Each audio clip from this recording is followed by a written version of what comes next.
दोस्तों, उत्तर प्रदेश के सबसे बड़े और सबसे महत्वाकांक्षी mega project Gorakhpur Shamli greenfield expressway को लेकर इस हफ्ते दो सबसे बड़ी खबरें आई हैं, जिन्होंने पूरी यूपी की सियासत और प्रशासन में हलचल मचा दी है। जी हाँ, जैसे कि हम गोरखपुर शामली एक्सप्रेसवे पर बहुत ज़्यादा वीडियो बनाते आए हैं शुरू से ही, तो आज भी इस पर एक नई वीडियो आपके लिए प्रस्तुत की जाती है। एक तरफ जहां जुलाई 2026 में प्रशासन ने ऑन फील्ड उतरकर ज़मीन का संयुक्त सर्वे यानी जॉइंट सर्वे शुरू कर दिया है और ज़मीनों की रजिस्ट्री पर पूरी तरीके से रोक लगा दी है, वहीं दूसरी तरफ वेस्ट यूपी के मुजफ्फरनगर में इस एक्सप्रेसवे के खिलाफ किसानों ने बिगुल फूंक दिया है और एक बहुत बड़ी महापंचायत बुलाई है। जी, ये अभी इसी हफ्ते की न्यूज़ है। इस वजह से आप अगर इस पूरी वीडियो को अच्छे से देखेंगे तभी आपको अच्छे से समझ आएगा कि अब क्या हुआ है इस एक्सप्रेसवे को लेकर। आखिर क्यों हो रहा है यूपी के सबसे लंबे यानी 742 किलोमीटर के एक्सप्रेसवे का विरोध? कौन से हैं वो 22 जिले जहां से ये एक्सप्रेसवे गुजरेगा और सरकार को वो कौन सा 3A फ्री ऑर्डर है जिससे भूमाफियाओं की नींद उड़ गई है? आज की इस वीडियो में हम आपको पूरी रिपोर्ट देंगे। वीडियो को बिल्कुल भी स्किप ना करें, पूरी देखें, जिससे कि आपको एक एक अपडेट की जानकारी हर हफ्ते हर महीने मेरे चैनल से मिलती रहे। तो आप वीडियो को पूरी देखें और प्लीज़ मेरे चैनल को सब्सक्राइब करें ऐसी और अपडेट देखने के लिए, और उन लोगों को शेयर कर दी कीजिए जो लोग इस वीडियो को देखने के इच्छुक हैं और इनका एक्सप्रेसवे में जिनकी ज़मीन जा रही है। सबसे पहले शॉर्ट में समझ लेते हैं कि ये एक्सप्रेसवे आखिर कहाँ कहाँ से गुजरने वाला है। तो ये एक्सप्रेसवे 35,000 करोड़ से ज़्यादा का प्रोजेक्ट है, जो कि यूपी के 22 जिलों और 37 तहसीलों को आपस में जोड़ेगा। जैसे कि गंगा एक्सप्रेसवे फिलहाल अभी सबसे लंबा एक्सप्रेसवे है, तो उससे भी लंबा ये एक्सप्रेसवे होने वाला है लेंथ में। और रूट की अगर बात करें तो ये गोरखपुर से शुरू होकर संत कबीर नगर, सिद्धार्थनगर, बलरामपुर, श्रावस्ती, बहराइच, लखीमपुर खीरी, सीतापुर, हरदोई और शाहजहाँपुर, बरेली, बदायूं, रामपुर, मुरादाबाद होते हुए अमरोहा, बिजनौर, मेरठ, मुजफ्फरनगर, सहारनपुर होते हुए सीधा शामली तक पहुंचने वाला है। सबसे बड़े आकर्षण की बात करें तो इस रूट में सबसे खास होगा बिजनौर में गंगा नदी पर बनने वाला 2.5 किलोमीटर से भी ज़्यादा लंबा महापुल, जो वेस्ट यूपी और पूर्वांचल के बीच की दूरी को तो आधा करेगा ही, साथ ही बिजनौर को एक नई रफ्तार देगा।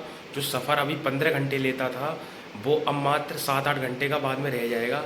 और ये एक्सप्रेसवे से सीधी टाइम की तो बचत होगी, साथ ही जो ज़िले भी इसमें हैं उनको भी सीधे तौर पर इससे फ़ायदा होने वाला है। बात करते हैं उस न्यूज़ की जिसके बारे में ये मैंने वीडियो आज बनाई है, तो वो है बरेली और लखीमपुर में ग्राउंड सर्वे शुरू हो चुका है। जी हाँ, बरेली ज़िला और लखीमपुर ज़िले में ग्राउंड सर्वे शुरू कर दिया है। अब बात करते हैं जुलाई 2026 की सबसे बड़ी अपडेट की। कागजी कार्रवाई अब बिल्कुल ख़त्म हो चुकी है और प्रशासन सीधी खेतों में उतर चुका है। बरेली रीजन से लाइव रिपोर्ट की राजस्व विभाग और NHAI की सर्वे की जो टीमें हैं, इनने मिलकर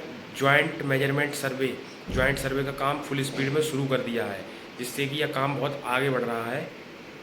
अकेले बरेली ज़िले की बहेड़ी और नवाबगंज तहसील के 68 गांव को ज़मीन के इस एक्सप्रेसवे के लिए फाइनल कर दिया गया है। खेतों की नाप खोज हो रही है और वहां सीमेंट के पिलर यानी मार्कर लगाए जा रहे हैं। पीलीभीत, शाहजहाँपुर और लखीमपुर खीरी में भी SDM स्तर के अधिकारी खुद इस सर्वे की निगरानी कर रहे हैं, ताकि जल्द से जल्द किसानों को मुआवजा सीधी तरीके से बिना किसी दिक्कत के मिल सके। तो इस प्रकार से बड़े अधिकारी भी इसमें मेहनत कर रहे हैं, सीधी तौर पे किसानों की मदद कर रहे हैं वो लोग। बात करें दूसरी ब्रेकिंग न्यूज़ की, जिससे कि पूरा ज़मीन रजिस्ट्री पर और 3A फ्रीज पर है जो कि रहने वाली है। तो लेकिन रुकिए, अब मैं आपको बताता हूँ। इस बीच योगी सरकार ने भूमाफिया को एक बहुत बड़ा सबक सिखाने के लिए बहुत बड़ा मास्टर स्ट्रोक खेला है। राष्ट्रीय राजमार्ग अधिनियम की धारा 3A सेक्शन 3A के तहत सरकार ने नोटिफिकेशन जारी कर दिया है इस एक्सप्रेसवे को। और इसका मतलब क्या है कि इसका मतलब ये है कि इस एक्सप्रेसवे के रूट में आने वाले सभी चिन्हित गांवों में ज़मीन की खरीद बिक्री रजिस्ट्री पर और उनके लैंड यूज बदलने पर अगस्त 2026 तक पूरी तरीके से फ्रीज रोक लगा दी गई है, जो कि मैंने आपको पहले भी कई वीडियो में बता चुका हूँ कि फ्रीज लग चुका है। ज़मीन की पाबंदी खरीद बिक्री पर बिल्कुल रोक लग चुकी है और ये अगस्त 2026 तक लग गई है। तो ये मैं आपको बता रहा हूँ और मैंने पहले भी आपके लिए बताया है। और बात करें सरकार ने ऐसा क्यों किया है, तो सरकार ने ऐसा इसलिए किया है ताकि कोई भी बाहरी व्यक्ति या भूमाफिया किसानों से सस्ते में ज़मीन खरीद कर सरकार से भारी भरकम मुआवजे का फर्जीवाड़ा ना कर सके। अब सीधा मुआवजा सिर्फ और सिर्फ असली किसान के बैंक के खाते में जाएगा, ना कि किसी भूमाफिया के खाते में। तो इस वजह से सरकार ने बहुत ही अच्छे से प्रोसेस हो जाए, इसके लिए फ्रीज लगा दी है 2026 के अगस्त महीने तक।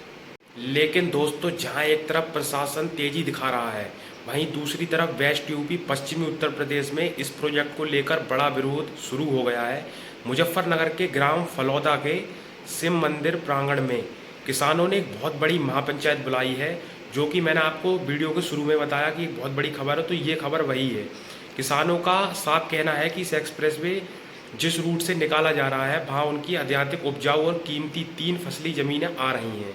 किसानों का दर्द यह है कि अगर उनकी ये उपजाऊ ज़मीन चली गई तो उनकी आजीविका और आने वाली पीढ़ियों का रोज़गार छिन जाएगा, जिससे कि उनकी आने वाली पीढ़ी में उनकी ये ज़मीन नहीं बचेगी, तो इससे बहुत ज़्यादा नुकसान होने वाला है। तो इस चक्कर से ये किसानों की महापंचायत बैठाई गई है मुजफ्फरनगर के फलौदा गाँव में, शिव मंदिर में। इस महापंचायत में किसानों ने साफ चेतावनी दी है कि वे अपनी जान दे देंगे, लेकिन इस उपजाऊ ज़मीन को कौड़ियों के भाव नहीं जाने देंगे। उन्होंने सरकार को रूट में बदलाव करने या फिर मार्केट रेट से कई गुना ज़्यादा मुआवजा देने की मांग करते हुए एक बहुत बड़े आंदोलन की चेतावनी दी है, जैसा कि उन्होंने कहा है किसानों ने। तो ये मुजफ्फरनगर का दोस्तों मामला रहने वाला है और जल्द से जल्द सरकार इनकी पूरी करे मांग। अब बात करते हैं निर्माण का नया प्लान और टाइमलाइन। जो इस एक्सप्रेसवे की क्या टाइमलाइन है, कब तक पूरा होगा। तो इस विरोध के बीच एनएचएआई ने काम को समय पर पूरा करने के लिए एक नया प्लान तैयार किया है। इस पूरे 742 किलोमीटर के एक्सप्रेसवे को 2 फेज में एक साथ बनाया जाएगा और फेज 1 जो शामली से पुवाया शाहजहाँपुर तक 348 किलोमीटर का जो हिस्सा है वो बनेगा, और फेज 2 में पुवाया से सीधे गोरखपुर तक का जो भी हिस्सा होगा वो बनाया जाएगा। और सरकार का लक्ष्य यह है कि इसी साल यानी 2026 के अंत तक हर हाल में जमीन अधिग्रहण पूरा कर लिया जाए, ताकि साल 2027 की शुरुआत में मिट्टी डालने और तारकोल बिछाने का जो फिजिकल कंस्ट्रक्शन है वो शुरू हो सके, और साल 2029 या 30 तक इस एक्सप्रेसवे को पूरी तरीके से चालू किया जाए।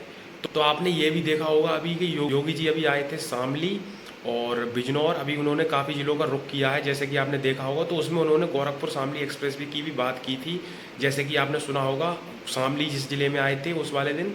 तो उन्होंने कहा कि गोरखपुर शामली एक्सप्रेसवे अब एक नया तोहफा है उत्तर प्रदेश वासियों के लिए। तो जो लोग कह रहे थे कि नहीं बनेगा, वो सुन लो अब कि योगी जी ने भी ऐलान कर दिया है एक्सप्रेसवे को बनने का। तो अब आप तो बिल्कुल संतुष्ट हो कि एक्सप्रेसवे बनेगा। मैंने पहले ही कहा था ये एक्सप्रेसवे कोई फर्जीवाड़ा नहीं है, एक्सप्रेसवे बन के रहेगा। तो ये आपने सुन लिया, अब तो आधिकारिक तरीके से भी पुष्टि हो चुकी है। तो अब ये एक्सप्रेसवे साल 2030 तक इसकी टाइमलाइन रखी गई है। तो दोस्तों, गोरखपुर शामली एक्सप्रेसवे उत्तर प्रदेश की तरक्की की एक नई ऊंचाइयों पर तो ले जाएगा, लेकिन किसानों की चिंताओं को दूर करना भी सरकार के लिए एक बड़ी चुनौती होने वाला है।